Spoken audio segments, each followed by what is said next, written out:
Boa noite, pessoal. Quem está entrando, aguardando aqui a Marcela se conectar com a gente.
E aí, Marcela, tudo bem?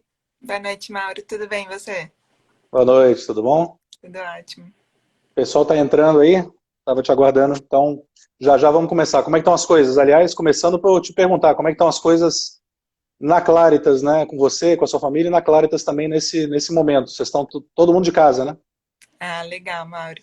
Com a família aqui tudo bem, saúde ainda bem. E na Claritas esse trabalho de home office está funcionando super bem, né?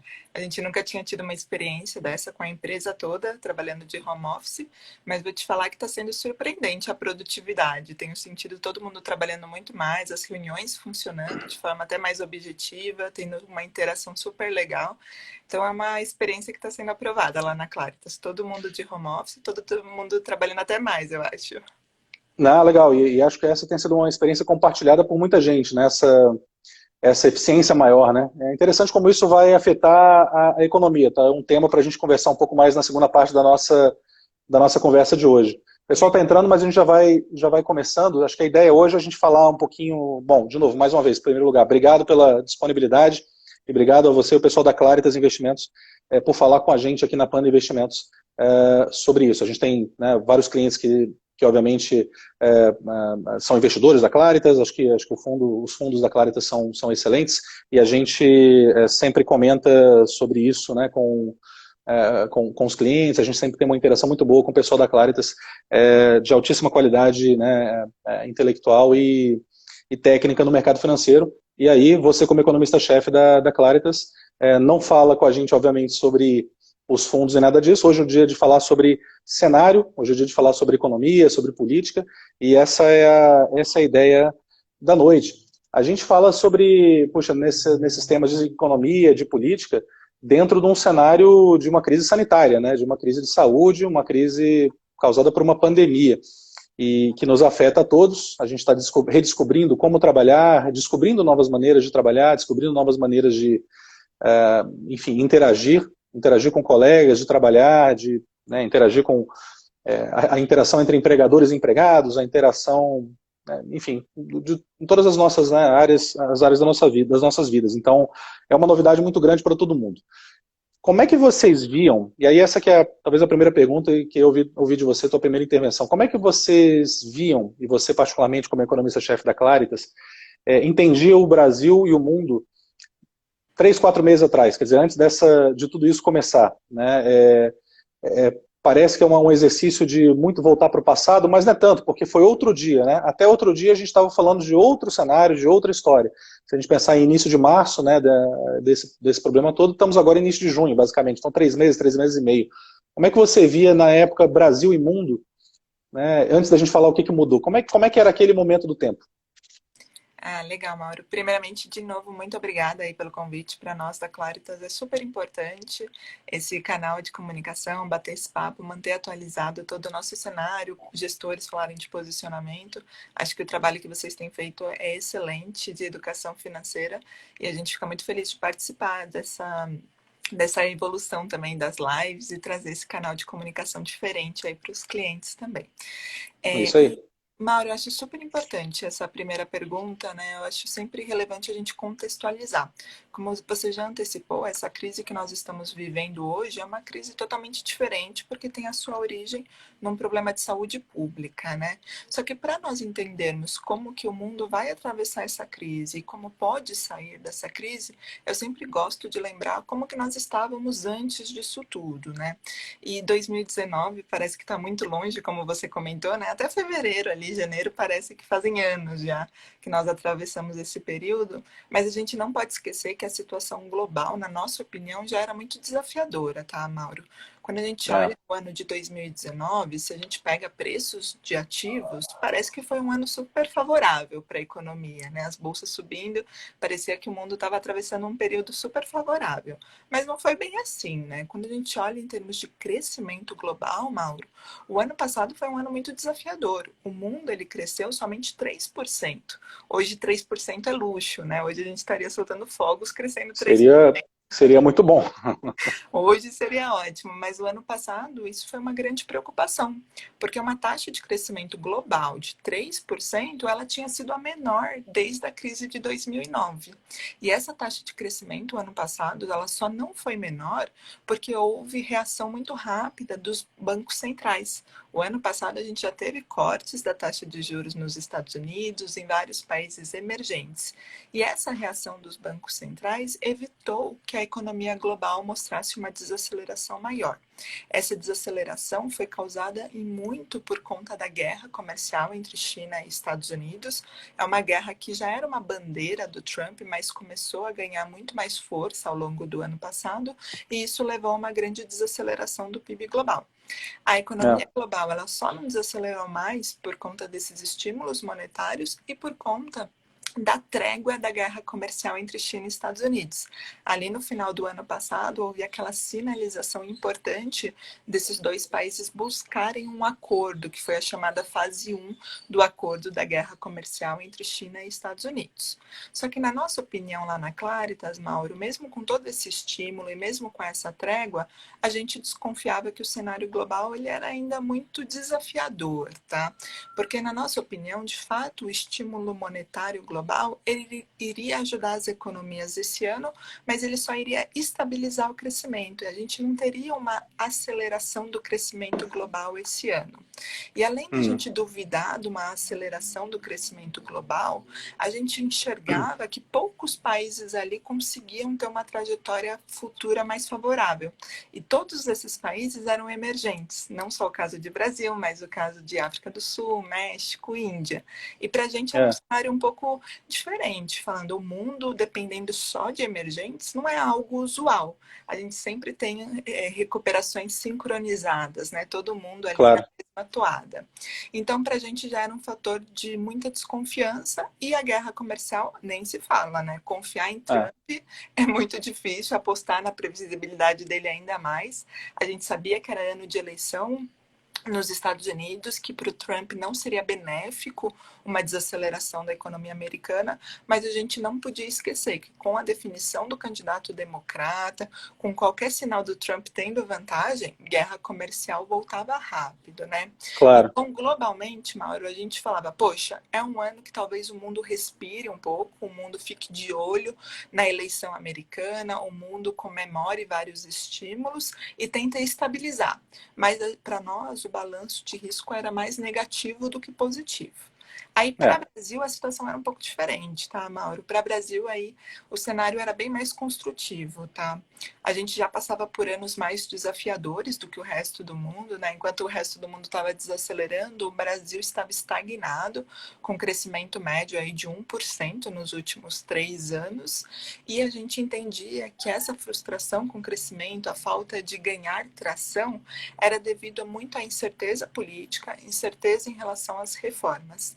E aí, o ano passado, teve uma grande novidade, que foi a aprovação da reforma da Previdência.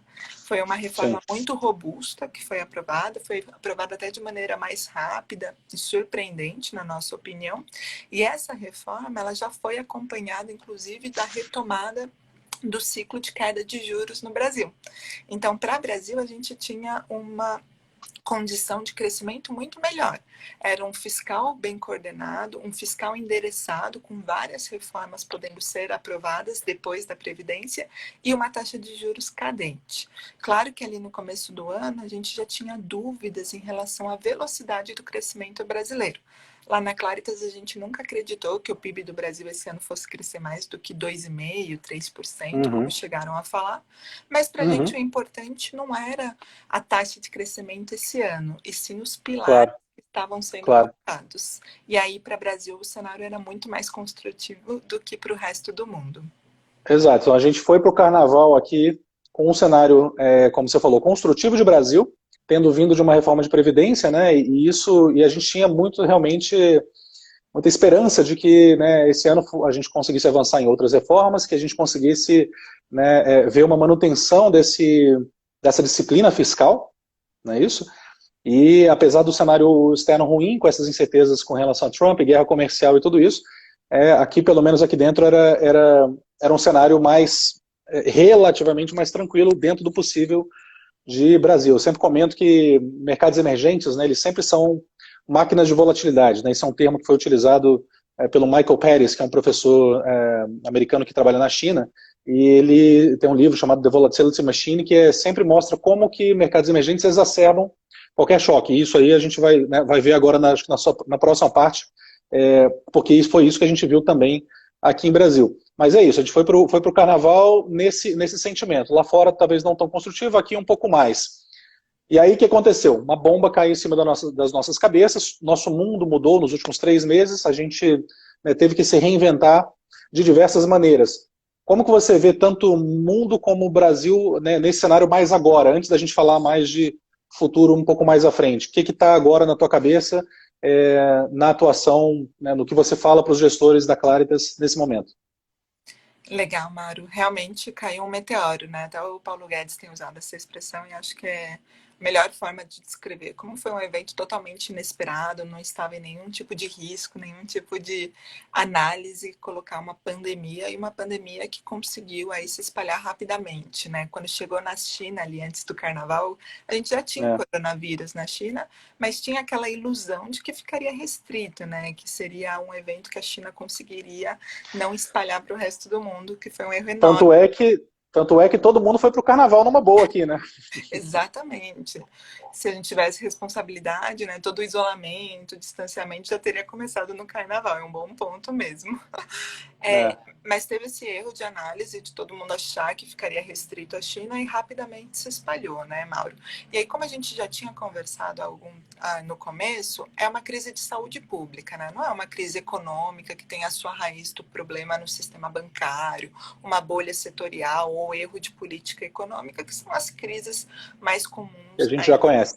a gente já conhece, e isso é importante, né? Como a gente já conhece, a gente tem um diagnóstico certo e sabe como atuar. Agora, como é uma crise de saúde, pouco pode ser feito pelo lado dos bancos centrais ou dos lados do governo para conseguir acabar com essa crise. Eles podem reagir, podem ajudar a economia, mas o problema é de saúde. E aí, como o problema é de saúde pública, o que foi feito por todos os países, até mesmo pela China, que foi o primeiro país a ser afetado, foi ouvir as recomendações da OMS e principalmente tentar evitar uma disseminação rápida do vírus e não sobrecarregar o sistema de saúde. E para isso foi feita toda uma política de lockdown, isolamento e distanciamento. E isso para a economia, Mauro, é disruptivo, né? É um choque de Claro. demanda simultâneo com um choque de oferta. A gente tem parada de produção, a gente tem parada de importação e exportação de suprimentos, e nós temos todo mundo dentro de casa, sem consumir, sem conseguir sair e nem viajar e nem produzir. Então, quando a gente fala pelo lado da economia, Mauro, o que a gente vê é que esse choque forte, com esse lockdown anunciado em quase todos os países, né? O mês de abril foi o pior momento, a gente teve mais da metade do mundo em isolamento, mais da metade da população dentro de casa, é inevitável que nós teremos uma recessão global esse ano. E quando a Sem gente fala dúvida. dessa recessão global, Mauro, já é uma recessão global maior do que foi a última crise, que foi a de 2008 e 2009, 2019 e a maior queda do PIB global desde a década de 40, que foi a Segunda Guerra Mundial. Então, olha como é um Claro. cenário diferente de economia, né? Um cenário de guerra mesmo, um cenário de É, paradeira completa da economia. Só que com essa história de recessão hoje, como você bem colocou, isso já é consenso, né? Quando a gente olha as projeções de PIB global, até o OCDE divulgou hoje, Banco Mundial, a gente já fala de uma queda de pelo menos 3% do PIB global. Então a grande pergunta que fica é, da onde nós vamos? O que fazer daqui para frente? O que esperar, né? E aí, exato. Mauro, nesse aspecto tem boas notícias, né? Primeiro, essa política de lockdown, ela teve um impacto muito severo para a economia por conta dessa recessão que já está contratada. Mas apesar desse impacto muito duro para todas as economias, que quando eu falo do PIB global caindo 3%, pessoal, eu estou falando da zona do euro caindo 7%, Estados Unidos caindo 5,5%, a China crescendo só 1,5%. Então, são quedas muito fortes mesmo. E quando a gente fala desse custo econômico, ele teve algum impacto pelo lado da saúde. O que eu quero dizer com isso, né? Esse trade-off, essa escolha de ter que parar a economia, ela teve um resultado positivo em conseguir achatar as curvas de contaminação de coronavírus nesses países. Então, Uhum. todo esse fechamento fez com que os novos casos na Europa mostrassem desaceleração, que os novos casos nos Estados Unidos começassem a perder fôlego e a gente vê essas curvas todas globais de coronavírus achatando. E por que isso é importante, Mauro? Porque faz com que nós saiamos da primeira fase dessa crise e que a gente entre na segunda fase. Lá na Claritas a gente fala, a primeira fase foi o grande confinamento, o mundo todo parado, economias É, desabando. Agora a gente vai para a segunda fase, que é a transição, como sair desse grande confinamento e voltar à normalidade. E aí, Mauro, nesse aspecto a gente tem algumas notícias boas, né? Quando a gente fala em reabertura, não tem uma receita de bolo para isso, né? Todos os países estão tentando entender como que é melhor voltar, qual que é a velocidade adequada, qual que setor deve claro. abrir primeiro ou não. Não tem um padrão definido, mas cada país ao seu jeito está conseguindo retomar, né? A Europa voltou ali no final de abril, começou a ganhar força em maio. Nos Estados Unidos, todos os estados já têm algum grau de abertura, então a gente vai voltando aos poucos. E nessa fase de transição, Mauro, a gente tem essas boas notícias que são quais? Primeiro, a economia reabrindo e não aumentando a curva de contaminação. Tinha um grande medo, né, que qualquer reabertura, esse ganho todo que foi a economia fechada, iria ser perdido e as contaminações iriam voltar a aumentar e a gente teria que ter vai e vens de aberturas e fechamentos.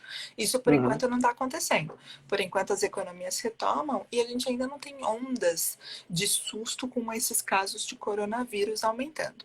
E além desses sustos estarem sendo evitados, a gente também tem a boa notícia do comportamento da população e da produção. Porque um dos medos dessa crise do coronavírus, né, Maura, era que além de causar um dano muito severo, uma recessão muito forte, ela iria deixar sequelas para uma retomada muito gradual, né? Porque Claro. o coronavírus sendo o inimigo dessa guerra e não tendo nenhuma vacina ainda, nenhum medicamento, nenhum antiviral, talvez as pessoas iriam ficar muito mais céticas em sair, irem para aglomerações e qualquer movimentação adicional levaria a essa segunda onda. O medo da segunda onda, por enquanto, está controlado. E pelo lado da população, o que os dados de alta frequência nos mostram é que está havendo uma melhora, sim, né? As pessoas, Uhum. tanto na Europa quanto nos Estados Unidos, estão saindo, estão voltando a consumir, voltando de alguma forma às suas rotinas anteriores. Claro que mantendo sempre um distanciamento, todo aquele protocolo de saúde está sendo muito respeitado, o que ajuda Uhum. bastante. Então, quando a gente fala lá na Claritas, Mauro, a grande dúvida agora do cenário global é: o pior ficou para trás de atividade? Ficou para trás de atividade. O mês de abril foi o pior em termos de PIB global. Mas qual que vai ser a velocidade? Será que nós temos chances de termos surpresas positivas? Será que mesmo sem uma vacina, mesmo sem um remédio, a gente pode ser surpreendido com a população voltando a consumir mais, a população voltando ao seu ritmo e as aberturas O, continuando? o que seria um cenário aí de recuperação em V, né, como a gente fala, né, quer dizer, uma coisa de uma subida muito rápida, né? Mas essa que é a pergunta. Então, teremos isso? O que que você acha? Seria, usando letras aqui, né? V, W, L. O que que você acha aí que aconteceria, então? Legal. Ou que vai acontecer? Essa é a pergunta mais difícil de responder, porque eu falo que a gente tem que tomar muito cuidado em como analisar essa história toda, né? O pessoal É me lógico. pergunta, é V, é L, agora tem até o símbolo da Nike, né? Tem o W, tem É. para todos os gostos aí. Raiz quadrada, esse foi um bom, um símbolo de raiz quadrada, né? De raiz quadrada é bom mesmo. Mas eu sempre falo para o pessoal tomar cuidado, né? Qual o indicador que eles estão olhando? O que, que eles estão vendo Claro. quando eles pensam em recuperação? Porque eu falo lá na Claritas, Mauro, quando a gente olha o PIB trimestral das economias globais, a gente vai ver Hum, um V, né? O PIB do segundo trimestre vai despencar, não aqui, só aqui no Brasil, mas no mundo todo. Nos Estados Unidos é esperada uma queda de quase 50% anualizada, né? Então, quando a sim, gente tira o ajuste, a gente está falando de 12% ali de queda do PIB dos claro. Estados Unidos. Então, você tem Por um conta buraco só do segundo tri, exato. só no segundo trimestre. Isso. E aí, quando você vai para o terceiro trimestre, como a gente tem essa reabertura, né, o efeito base, tudo aquilo que for consumido adicionalmente, serviços que estavam reprimidos, produções Claro. que voltam, comércio que voltam, você já leva a um forte crescimento. Então, no É, próprio Estados Unidos, que esperam uma queda aí de 12% no segundo trimestre, no terceiro trimestre você tem uma alta aí de 8%. Então, se você olha exato. o PIB trimestral, você fala, poxa, Marcelo, isso aqui é um V, não é? Não é uma É lógico. velocidade rápida. Eu falo, realmente, pessoal, se você ficar olhando somente o segundo e o terceiro trimestre, a história é muito rápida de recuperação. Só que a gente não pode esquecer o nível desse PIB, né, Mauro? A gente cai, já tinha caído no primeiro trimestre, cai no segundo, o terceiro recupera, só que a gente está num degrau muito mais baixo do que estava no final do ano passado. E aí, para mim, a grande dúvida econômica, Mauro, é o que vai ser a velocidade nova normal das economias. Porque agora a gente está num ambiente muito complicado, Mauro. As estatísticas ficam difíceis de ser lidas, a gente nunca teve uma parada Claro. global simultânea, a gente nunca teve uma parada em que serviços e comércio, né, param todos de uma maneira abrupta, sempre começa pelo lado da indústria, o investimento, aí leva a demissão. Agora a gente está falando que está todo mundo dentro de casa, todo mundo sem consumir. E além da natureza da crise ser diferente, a gente também não pode esquecer os impactos de estímulos colocados, Mauro. Essa crise ela é tão grave, ela é tão disruptiva para o cenário global que a gente teve uma atuação muito forte e muito rápida das autoridades, né? Sim. Pelo lado de política monetária, a gente teve taxas de juros sendo cortadas em mais de 25 países, com a taxa de juros média global aí indo para baixo de 1%, e fora a política monetária não convencional, que são expansões de balanço. Mas o mais importante foi a política fiscal, Mauro. Quando a gente pega os países aí, mais de 30 países já anunciaram pacotes de estímulos fiscais. Os Estados Unidos já fala de mais de 2,5 trilhões de novos estímulos. E quando a gente soma todos esses pacotes, nós estamos falando de uma injeção de estímulo global de 3,7% do PIB global. É muita coisa, é muito É muita dinheiro. coisa. É muito dinheiro. E para nós, assim, né? Obviamente eu trabalho como assessor de investimentos, né? Mas eu sou formado em economia, gosto muito, né, sou economista. Quando alguém pergunta, né? Você vai fazer alguma coisa, profissão, economista, né? Para nós somos formados em economia, que a gente estudou e batalhou muito com o livro-texto de vários autores. Isso não está em nenhum lugar, né? Então eu costumo dizer que a gente teve uma aula muito grande em 2008, na crise de 2008, e foi uma aula excelente para todo mundo e para os economistas também. Só que ali você tinha muita coisa de livro-texto, por exemplo, né? Banco quebrando, corrida aos bancos, né? Uma bank run, corrida aos bancos. Então aquilo ali era livro-texto, claro, né? Classic textbook. Você via ali falando, olha, tá vendo o que o texto fala, né? Tá vendo aquilo ali, aquela fila de gente querendo pegar o dinheiro no banco? Isso ali é mapeado, mas aquilo ali foi uma aula em termos de até onde a gente podia ir. E agora a gente está indo mais além ainda, numa outra aula de economia para todo mundo, que é, primeiro, isso não estava em livro-texto algum, a gente nunca fez um stop and go da economia, né? Fazer uma parada e um restart da economia mundial. Então isso é excelente, e é isso que eu quero te ouvir um pouco mais, como é que vai ser o cenário daqui para frente, né? Como é que as economias vão se portar daqui para frente. Nós nunca fizemos isso aí. E olhar isso aí para o Brasil, né? Especialmente para o Brasil, como é que a gente consegue se comportar aqui em termos até de PIB potencial. Será que a gente, no mundo todo e aqui principalmente, né? Será que a gente vai ter que trabalhar com um crescimento menor? Será que a gente tem que trabalhar com PIB potencial menor, numa situação em que a gente fica no mesmo nível de preços, ou pior, num nível de preço mais alto?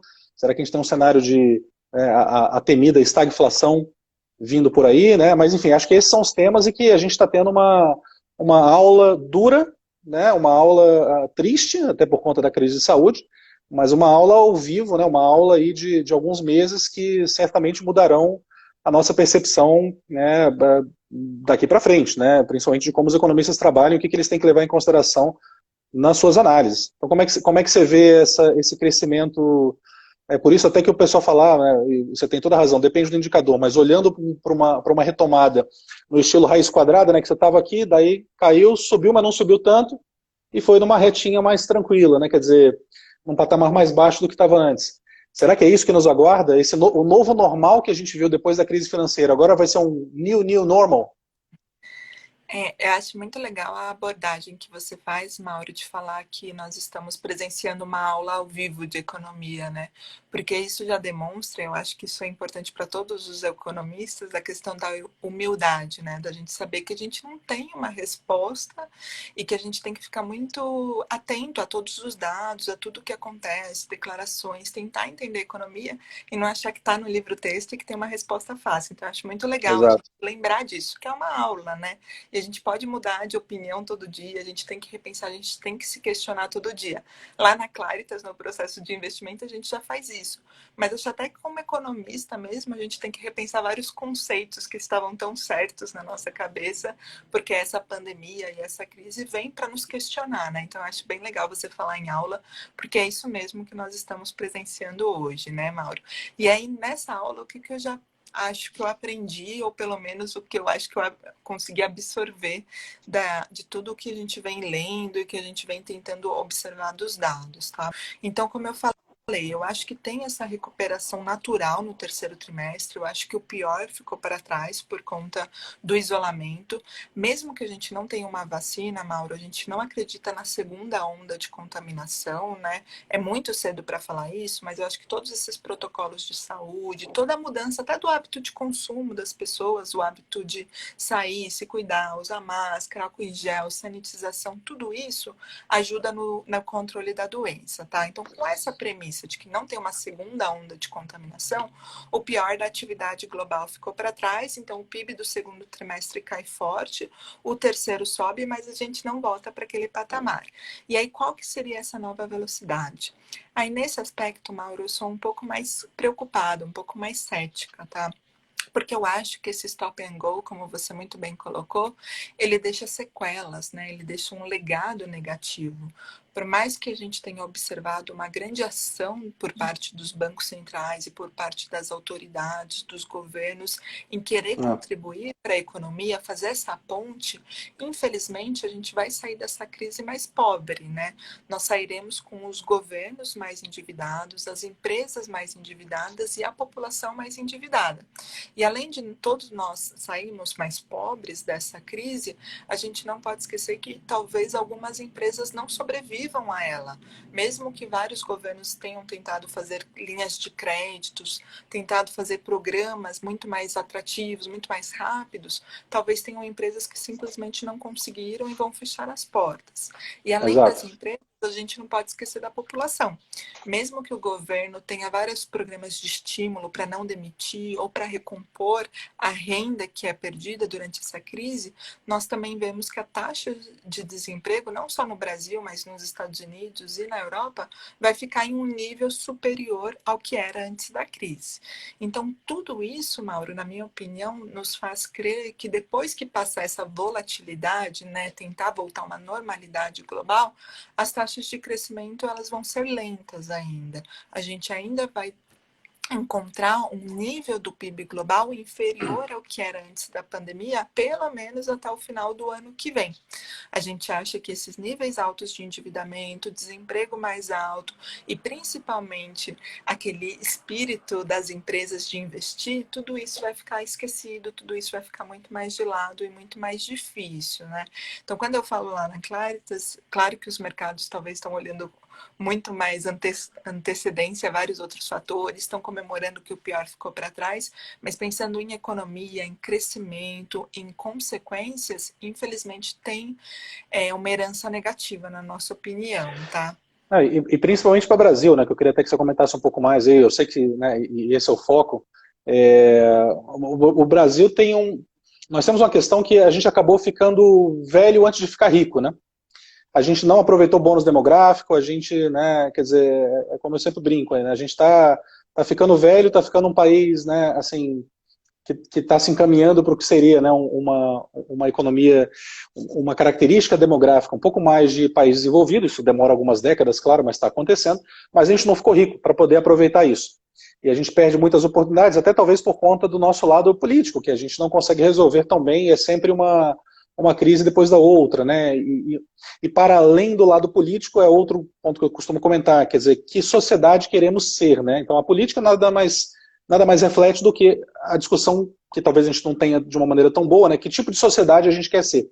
Então o pessoal acha que economia é um negócio muito fora da realidade, de economistas pensando aqui e ali, mas não, a economia ela é influenciada pelo que a sociedade quer ser, pelo que a política faz com que a sociedade seja, né, né, o que os nossos líderes fazem, né, ou colocam como, né, regras para a nossa sociedade e assim por diante. Então nós temos essa dificuldade em Brasil. Então, ou seja, num cenário que a gente estava um pouco mais construtivo antes do Carnaval, né, e aí passando por esse problema, indo para um cenário agora futuro de Brasil e de crescimento, mas que, como você está falando, o crescimento vai ser menor do que se esperava antes, né? Ou como se diz, né? O futuro não é mais como era antigamente, né? Ótimos pontos, Mauro, porque quando a gente pensa nessa trajetória do crescimento, nesse segundo trimestre e no terceiro, eu penso disso sempre de uma maneira muito sincronizada, né? Que eu vejo o mundo e o Brasil também, todos tendo essa queda mais forte do crescimento no segundo trimestre e recupera no terceiro. Mas aí quando a gente volta para a nossa velocidade do que vai ser o new normal, como você falou, o new do new normal, a gente já começa a ver a seletividade e a diferença de todos os países. E aí que vem as nossas preocupações com o Brasil, né? Como a gente comentou no começo, o cenário era muito construtivo para o Brasil por conta da responsabilidade fiscal. A reforma da Previdência tinha sido aprovada, a reforma do teto dos gastos, lá em 2016, mostrava uma taxa de dívida bruta reduzindo, decrescente ao longo dos próximos anos, e a reforma da Previdência consolidava que aquele teto seria cumprido e a nossa dívida bruta continuaria caindo. E foi todo esse arcabouço fiscal, toda essa responsabilidade fiscal, Mauro, na nossa opinião, que permitiu o queda da taxa de juros, inflação muito baixa, expectativas de inflação ancoradas e o otimismo em relação à economia ganhar tração e o PIB acelerar. Então, quando a gente fala de Brasil, sempre que a gente pensa como que nós vamos sair dessa crise da pandemia, como que vai ser o legado dessa crise para o Brasil, a gente não pode esquecer o fiscal, né? Eu sempre falo lá na Claritas que todo mundo deve ficar achando que economista é repetitivo, né? Porque só escuta essa palavra, fiscal, fiscal, fiscal. Mas É o que importa para a gente agora, né? é o que importa. A gente já fala de um mundo mais pobre, a gente já fala de um mundo que sai mais endividado. Só que o ponto de partida do Brasil já era pior, né? A gente já tinha uma dívida bruta mais alta. Antes da pandemia, o ano passado, a nossa dívida bruta terminou em 75%, o que é um patamar bem acima dos países emergentes, que estava numa média de Sim, 52%, 53%. E além da sim. nossa dívida ser mais alta, é o que você colocou do crescimento, né? A gente teve 3 anos frustrantes de crescimento, mas não foram só esses 3 anos, né? Quando a gente olha o nosso PIB per capita é muito mais baixo do que outros emergentes. Quando a gente olha a nossa taxa de investimento em relação ao PIB é muito mais baixa e a gente está nessa inflexão do nosso bônus demográfico, o que já sugeriria um PIB potencial do Brasil menor e principalmente um PIB potencial menor e dependente de produtividade e aumento do investimento. Então, os Claro. ali para o Brasil eram muitos. E aí, nessa história de desafios, vem a questão fiscal, porque o fiscal ele já era um ponto de partida pior, Só que agora, com a crise da pandemia do coronavírus, nós também tivemos que usar fiscal, né, Mauro? E aí muita gente fala, ai, Marcela, mas você acha que o governo tinha que anunciar tantas medidas assim? Eu falo, pessoal, eu acho que sim, eu acho que era inevitável, é uma crise sem precedentes, e é uma crise que podia deixar um legado de médio e longo prazo muito maior, né? O governo, ele tinha, sim, que aumentar os gastos, tanto para ajudar a população mais vulnerável, mas principalmente para trazer flexibilidade para as empresas. Eu acho que essas medidas foram na direção certa. Então, eu não critico, eu acho que esse estímulo todo fiscal, que pelas nossas contas já está quase 400 bilhões de novos estímulos aqui no Brasil, o que dá um pouco mais de 5% do PIB, eles eram necessários. Só que a grande questão para o Brasil, Mauro, é como que nós saímos disso? Porque com É todo esse verdade. estímulo fiscal, Mauro, a nossa dívida bruta ela vai bater ali 90%. Daí todo mundo fala, poxa, Marcela, mas o mundo todo vai aumentar a dívida. Sim, o mundo todo vai aumentar a dívida, mas o nosso, de novo, vai ficar num patamar muito acima do que os outros países. E aí, o mais importante, Mauro, é a gente mostrar maturidade, né? O que eu falo lá na Claritas para todo mundo é, poxa, a gente está gastando, era um gasto necessário, não tinha como esse gasto não ocorrer ou ser questionado, e poxa, todo mundo está gastando sim. Só que o Brasil, ele estava muito na confiança de entregar várias reformas, né? A reforma da Claro. Previdência foi aprovada? Foi, mas isso ainda não garantia que o teto seria cumprido, isso ainda não colocava sozinha a nossa dívida bruta em queda. Tinham várias outras reformas.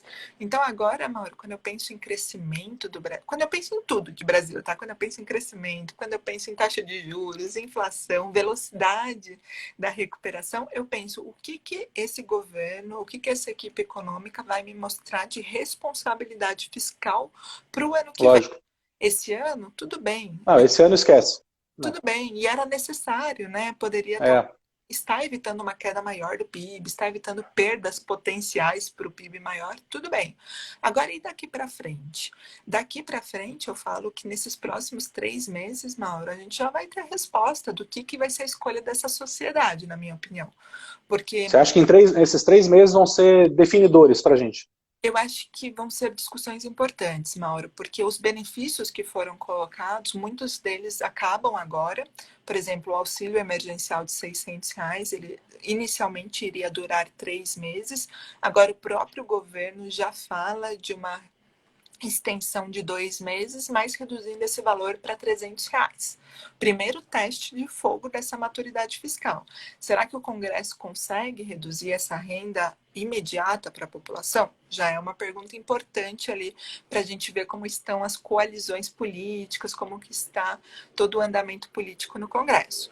Mas além da questão do auxílio ser estendido e qual o valor dele, Mauro, o que a gente já percebe é que essa grave crise e essa medida do governo já leva um debate, por exemplo, sobre uma renda mínima no Brasil, que é aquela Sim. história de ampliar o Bolsa Família que era um programa direcionado para a extrema pobreza, agora querem fazer um programa que seja para também incluir os trabalhadores informais, os trabalhadores mais vulneráveis.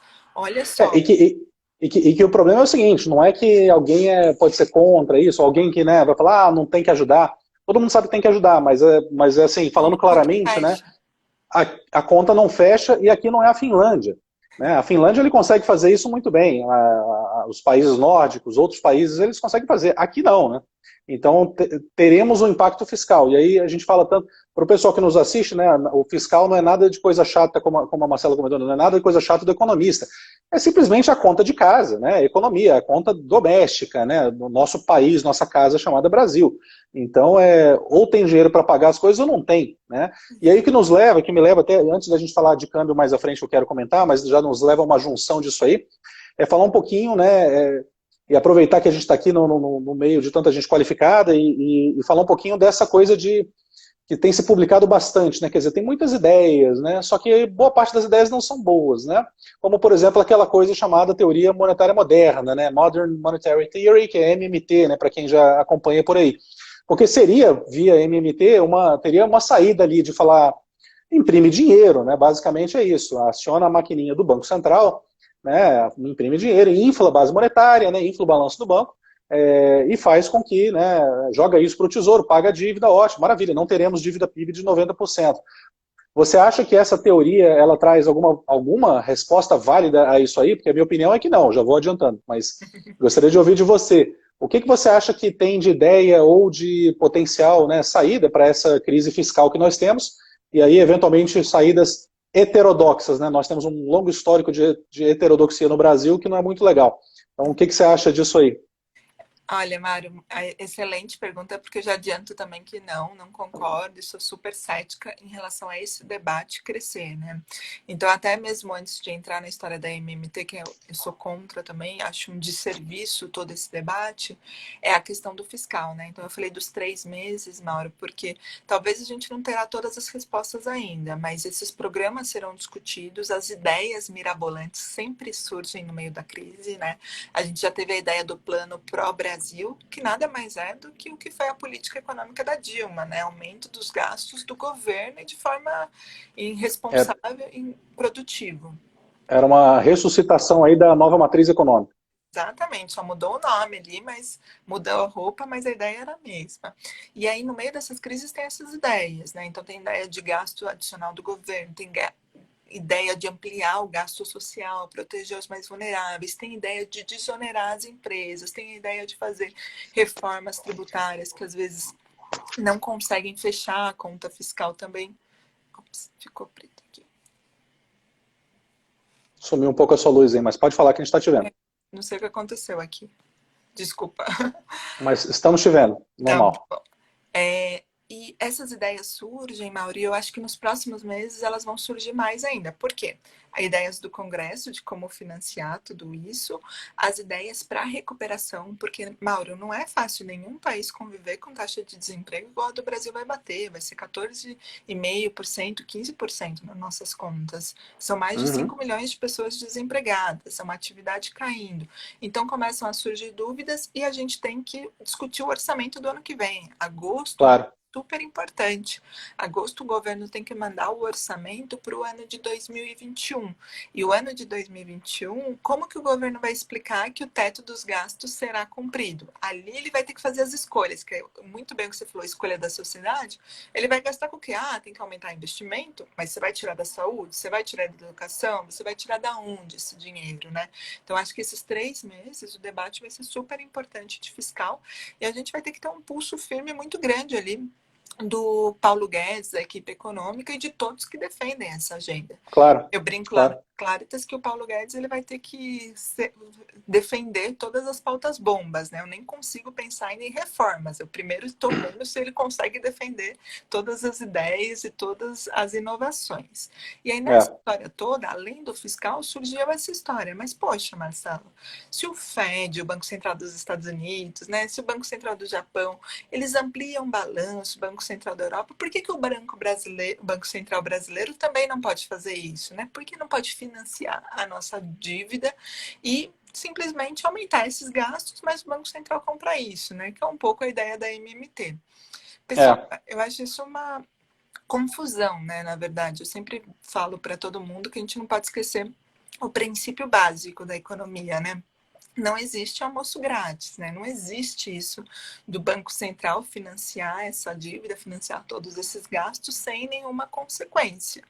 Claro que a consequência talvez não seja igual foi falado lá na crise de 2008, né, de criar inflação, da inflação aumentar e ser de uma maneira disruptiva, porque aquilo foi nos Estados Unidos, onde o dólar é uma moeda de reserva de valor global. claro, Agora a gente não claro. tem experiência de um país emergente fazendo isso. Um país emergente Exato. precisa financiar essa dívida, precisa vender credibilidade, precisa mostrar que essa dívida será paga. E aí eu É. falo, alguma coisa não fecha, né, Mauro? No Brasil, a gente tem o Banco Central fazendo esse tipo de programa, comprando dívida, ou essa taxa de juros terá que ser muito mais alta, ou chega a nossa inflação. Então não existe esse almoço grátis aqui no Brasil, e eu acho muito preocupante colocarem isso como se fosse algo simples, algo fácil e algo É. trivial. Eu achei até legal tenho achado legal a comunicação do Banco Central a respeito disso, né, Mauro? Apesar do Congresso ter permitido que o Banco Central possa comprar títulos públicos no período de calamidade, o próprio Banco Central já falou que essa medida ela só será usada em momentos de disfuncionalidade do mercado e não como uma política monetária, né? Um Claro, instrumento para chegar na inflação e para motivar a atividade. Nada disso. Seria muito mais uma atuação como no câmbio, né? Só quando tem problemas ali temporários, falta de liquidez. Então, eu acho importante o Banco Central esclarecer isso para a gente, porque era uma dúvida também ali no meio do furacão da pandemia, começarem a falar disso como se não tivesse custos. E claro. lá fora a gente tem essa história de que essa dívida também está crescendo, né? A dívida dos Estados Unidos deve subir para mais de 120% do PIB, o que não é tranquilo, mas a gente tem essa tranquilidade da inflação baixa, de você ter o dólar não perdendo valor de maneira exacerbada e o financiamento dessa dívida com taxa de juros baixos ser tranquilo e controlável. Mas não acho que é comparável países emergentes como o Brasil com esses países desenvolvidos. Sem dúvida alguma, não. Esse é um erro, né? Esse é um erro de análise. Se fosse assim também, todo país emergente podia, né, sair de crise de dívida simplesmente imprimindo dinheiro, né, interno e assim vamos. Não existe. Até um alerta para quem nos assiste e para qualquer pessoa que, né, que se interesse pelo tema. Não existe solução econômica na heterodoxia, né? Não existe isso, né? Quando você vê uma sugestão ali, vamos fazer de uma outra maneira diferente, olha que legal, descobrimos uma maneira completamente diferente daquilo que tudo, né, tudo que já foi discutido anteriormente nos últimos séculos de economia, de discussão de economia desde Adam Smith, né, pensa se não é alguma coisa que, assim, estão querendo uma solução mágica que não existe para um problema que é muito maior, né? Então, é bem por aí. Você mencionou a atuação do Banco Central, acho que essa parte de comunicação tem sido muito bem feita, o Banco Central, pelo menos, né, sabendo que isso não é uma crise monetária, não é uma crise que vem do lado financeiro, não é de banco, nem nada disso, pelo menos se posicionou e falou, olha, a gente tem esse arsenal aqui, está colocado. Então, se precisar, a gente vai usar. Então, o Banco Central tem feito isso muito bem, na minha opinião. E falando nisso, eu queria, bom, a gente tem uns 10 minutinhos no máximo aí para a gente concluir. Eu queria até convidar o pessoal, quem quiser fazer alguma pergunta, algum tema específico, pode fazer que a gente fala aqui. Mas eu já queria começar falando de câmbio, né? Só para a gente focar um pouquinho mais de câmbio, que a gente não acabou não falando tanto. A gente viu nessa crise o câmbio que já não estava muito legal, né? Não estava muito bem. A gente viu aí indo para 6, basicamente, e agora retornando aí abaixo de 5. Então, quando foi chegando próximo de 6, algumas casas, algumas corretoras, até de fora, começaram a colocar o target aí para 6,50 para o final do ano, né? Quer dizer, eu sempre costumo falar que podem me perguntar qualquer coisa, mas como economista eu não vou prever câmbio nenhum, porque a chance de eu não acertar é de 100%. Eu não vou acertar e ninguém vai acertar, né? Câmbio ninguém acerta. Desculpa até se você já tem uma previsão e você vai querer acertar na mosca aí, pode falar. Mas câmbio, como é que a gente está? E, de novo, se o pessoal quiser fazer alguma pergunta, a gente vai fazer um bate-bola rápido aqui no final para tentar atender todo mundo. É muito bom você já se posicionar disso, que o câmbio é para nos humilhar mesmo, né, Mauro? É para humilhar o economista, sempre que a gente acha que tem um modelo bom, que consegue explicar, o câmbio sempre dá um baile na gente, né? Mas, Mauro, lá na Claritas tem várias maneiras que a gente tenta olhar o câmbio, né? A gente tem modelinhos tanto de curto prazo, né? Que são modelinhos que pegam o que é o dólar globalmente, o que é termos de troca, preços de commodities, risco país, para tentar explicar, assim como a gente tem os modelos de longo prazo, que seria aquele câmbio para equilibrar as nossas contas externas, né? E aí, Mauro, quando a gente estava ali no meio do furacão da crise da pandemia do coronavírus, né? Ali no meados de abril até o meio de maio, mais ou menos, esses modelinhos de curto prazo para a gente falavam, olha, o câmbio foi demais, né? Quando passou daqueles 5,50, 5,60, mesmo a gente olhando pelo nosso atual termos de troca, nosso atual CDS, todas as variáveis globais, falava, passou muito. Só que a gente não conseguia falar, poxa, agora está errado e vai valorizar. Por quê? Havia uma grande incerteza em relação ao político, que era essa história desse furacão brasileiro, né? Não basta o mundo, tem as nossas Claro. peculiaridades, né? poxa, sai ministro dali, sai ministro da cá, o Bolsonaro muda completamente a negociação com o Centrão, Paulo Guedes fica ou sai. Então você tinha uma incerteza fiscal gigantesca, era um pacote para os estados e municípios que poderia ser uma pauta bomba de médio e longo prazo, então você tinha que ter um prêmio. Só que ali naquele momento, mesmo com esse prêmio, a gente falava, poxa, esse câmbio ele já passou os nossos modelos de curto prazo, então parece que ele foi um pouco. Só que além disso, ele também já mostrava que o ajuste das transações correntes também já poderia ser feito. No mês de março, a gente já tinha visto um superávit em transações correntes e no mês de abril a gente teve um superávit até maior, quase 4 bilhões aí de dólares de entrada nas transações correntes brasileiras.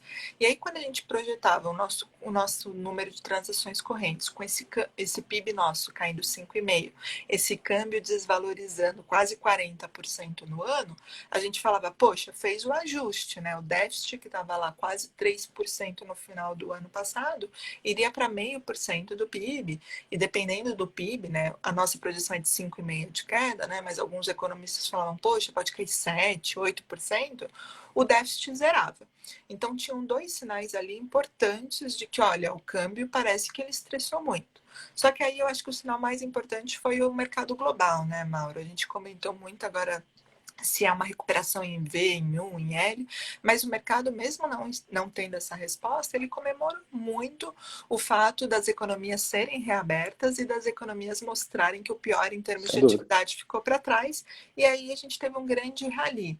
E esse rally ele foi benéfico para emergentes, para países emergentes, não só por conta da bolsa voltando a subir, do real valorizando, mas porque parou de ter saída de capital.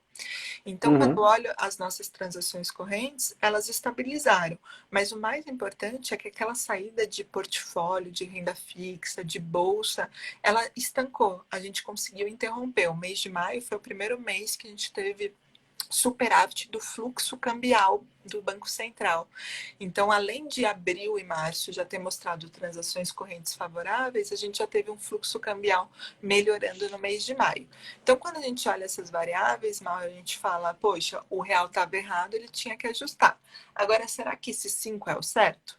Na nossa opinião, o 5 talvez já foi demais um pouquinho também, porque aquelas medidas fiscais nossas continuam, talvez a gente ganhou tempo nesse cenário, né? A gente ganhou tempo de, olha, o Paulo Guedes continua, o Bolsonaro deu sinalizações importantes do poder dele, a coalizão Bolsonaro e Centrão é uma coalizão meio desconfiável, né? Mas está funcionando. Lógico.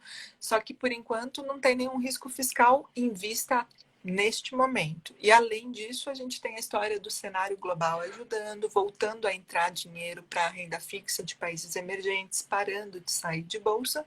E a gente também tem a questão das transações correntes dando um grande alívio, né? Parando de ter saída. Só que nesse risco fiscal, como eu comentei com você, eu acho que o risco fiscal é grande, né? Então a gente precisa ter esse prêmio fiscal na nossa taxa de câmbio e a gente não pode esquecer dos juros. Porque apesar de os juros não ter sido o impulsionador dessa desvalorização esse ano, a gente não pode esquecer que se o cenário caminhar para uma queda forte do PIB, mas o fiscal bem comportado, né, sem nenhum susto, o Banco Central também pode cortar mais os juros. A gente acha que corta para 2,25 na semana que vem e a gente acha que ele corta depois para 1,75. Então você também tem esses juros mais baixos e esses juros que leva a também não ter entrada de capital, não tem saída, mas também não tem fluxo no Brasil. O Alberto perguntou aqui qual o valor do câmbio que você acha que seria o ideal aí para a gente não ter problemas, assim, não sei exatamente o que ele quis dizer com isso, mas o que seria talvez um câmbio de equilíbrio aí de curto prazo. Vamos ver se a gente aproveita esses minutinhos só para fazer alguma outra questão aqui também, mas o que você acha que seria esse câmbio aí? Olha, tentando fugir pela tangente, aí, eu acho que o câmbio ideal sempre é aquele câmbio menos volátil, né? Eu acho que ninguém gosta, acho que nem o investidor estrangeiro, nem o doméstico, muito menos as empresas gostam de um câmbio volátil, né? Então, não sei se tem um patamar ideal para todo mundo, mas é aquele câmbio que apresenta pelo menos alguma previsibilidade, né? E nesse aspecto, eu acho que o Banco Central tem sido importante, né? O Banco Central ele não tem mostrado receio em vender as nossas reservas no momento ideal. Ele ele mostra que ele não tem um patamar ótimo de reservas cambiais e que ele pode atuar para conter a disfuncionalidade. E se não precisar ser o spot, ele coloca swap também, ele faz leilão de linha. Então, ele também parece querer reduzir essa volatilidade. Mas o nosso real ainda é muito volátil. Então, eu acho Claro. que a gente tem um desafio enorme aí, não só de atuação do Banco Central, mas de trazer essa previsibilidade em termos do que é a nossa taxa de juros mínima, né? A gente entender qual que é a função reação do Banco Central. Acho que o Banco Central tem deixado mais claro que essa taxa mínima não existe, que ela é dinâmica e ela vai depender de atividade e inflação, e a questão do fiscal. Daí, quando tiver isso, vai ser o novo equilíbrio do câmbio, que eu É. acho que mudou de patamar, inevitavelmente, mas eu acho que a gente tem que prestar mais atenção na volatilidade dele. Câmbio volátil assusta o investidor estrangeiro, assusta o doméstico e dificulta qualquer ganho para as empresas que poderiam se beneficiar disso, né? E para finalizar, os últimos 2 minutinhos aqui, né, assim, só um comentário também, né, poxa, teve aquele debate grande um tempo atrás sobre juros neutros, né, quer dizer, o que seria o juro neutro da economia brasileira. Acho que hoje é muito mais uma questão de estímulo, né, afinal a gente não está aí num momento de não ter um hiato de produto, na minha visão, né, acho que a gente está num momento em que não está ali rodando no potencial. A gente não vai ver isso esse mês ou próximo mês, isso vai demorar um pouquinho, até por conta da pandemia que a gente vive, então isso vai demorar um pouquinho para ajustar e para ter um pouco mais de visibilidade para frente, mas acho que assim, ainda assim a gente vai sair dessa crise ainda num hiato deflacionário, vamos dizer assim, né? E aí a gente precisa dar um estímulo, o estímulo está vindo, tanto no fiscal como no monetário, e aí a partir daí voltar numa discussão de qual que é o juro neutro, né? Porque essa coisa de juros antes nunca vistos nesses patamares, claro, né, e caindo, como você falou, essa projeção é interessante. E ver como é que a gente consegue se arrumar a economia brasileira pós-pandemia, daqui a 6 meses, daqui a 9 meses, como é que a gente vai se colocar, né? Não sei se você... Eu acho que assim, temos aí 2 minutinhos para encerrar e o Instagram nos fecha aqui, nos encerra, né, sem a gente querer ou não, mas enfim, considerações finais aí, não sei se o Renato está perguntando aqui sobre bolsa, não sei se você quer falar alguma coisa de projeção de bolsa, acho que não, mas de economia em geral, mas assim, 1 minutinho ou 2 aí para você falar suas considerações finais antes da gente concluir. Quer dizer, o que é desse cenário para frente que a gente pode falar que é bem negativo, o que é positivo, o que você está vendo aí e não precisa ser daqui a 10 anos ou 20, a gente está falando de um ano aí à frente, né? O que a gente pode esperar? Legal. A Cíntia está perguntando aqui, só para completar também, real estate no Brasil. Acho que é só para completar aí, cenário e aí pensar também em setor imobiliário, que com certeza é algo que é bem afetado. Não sei se dá para misturar tudo aí na sua resposta. Ó, de bolsa, a gente não tem projeção para bolsa, né? E sempre eu deixo para o nosso gestor de renda variável, Eduardo Moraes, que é super legal bater um papo com ele. Mas pelo lado econômico, né, o que a gente tem visto é essa questão dos juros mais baixos, os juros podendo ficar mais baixos por um longo período, se o fiscal, lembra sempre do fiscal, né, pessoal? Se nossa responsabilidade fiscal estiver em curso. E aí a questão do real estate, eu acho que é um setor que poderia se beneficiar ainda mais da questão dos juros baixos, de uns juros baixos por um longo período, mas tem o seu dinamismo próprio ali do real estate, que são várias consequências de longo prazo, né? Todo mundo coloca o que essa pandemia muda na questão da procura, né? Tanto por lajes comerciais como em relação a residenciais. Então tem uma questão mais específica do setor, mas do ponto de vista macro, eu acho que saindo dessa crise, as pessoas que tiverem um aumento da poupança com esses juros baixos, fica muito atrativo para a gente ter uma retomada. E aí, falando da construção como um todo, a gente não pode esquecer a infraestrutura, que é a pauta desse governo, e eu acho que vai aumentar, né? Então, quando eu penso em PIB aí de construção, eu acho que é um fator que impulsiona o nosso crescimento no médio e no longo prazo e cresce acima do PIB, tá? E aí, para o Brasil, acho que as palavras finais, Mauro, são essas, né? O mundo, eu acho que vai passar por uma aula, como você muito bem colocou. É difícil a gente imaginar daqui a um ano exatamente, uma vez que a gente tem dificuldades de imaginar o próximo mês, mas todas as suas crises deixam heranças, deixam legados. E eu acho que essa pandemia ela já deixou algumas mudanças importantes no papel da tecnologia. A tecnologia vai mudar não só relações de trabalho, mas escolhas das empresas e aumento de produtividade do trabalhador, né? Tanto em termos de opções de compras, que é o tal do e-commerce, como telemedicina, ensino à distância. Tudo isso vai mudar e vai mudar a forma de economia. Infelizmente, alguns empregos serão perdidos, mas outros setores irão sair ganhando nessa história toda. Então, a gente tem que ficar de olho qual que é esse novo equilíbrio da economia. A gente deve sem uma segunda onda, o mundo deve continuar crescendo. Não é uma velocidade pujante, não é uma velocidade que recupera todas as perdas, mas com tanto estímulo e tanta ajuda de bancos centrais e de governos, a gente pode caminhar para um equilíbrio melhor daqui a um ano. A dúvida fica mais para o Brasil, se, como você muito bem colocou, a nossa sociedade vai fazer as escolhas certas, perceber que era um estado de calamidade e que não tem condições de manter esse estímulo todo. Tá entendido. Bom, o Instagram me diz que vai acabar aqui em 20 segundos e contando. Queria te agradecer, Marcela, pela tua presença, queria agradecer a todos que participaram e fica o convite para futuras lives. Obrigado a você e obrigado ao pessoal da Claritas. Obrigada a vocês. Tá bom? À disposição. Valeu, gente. Obrigado.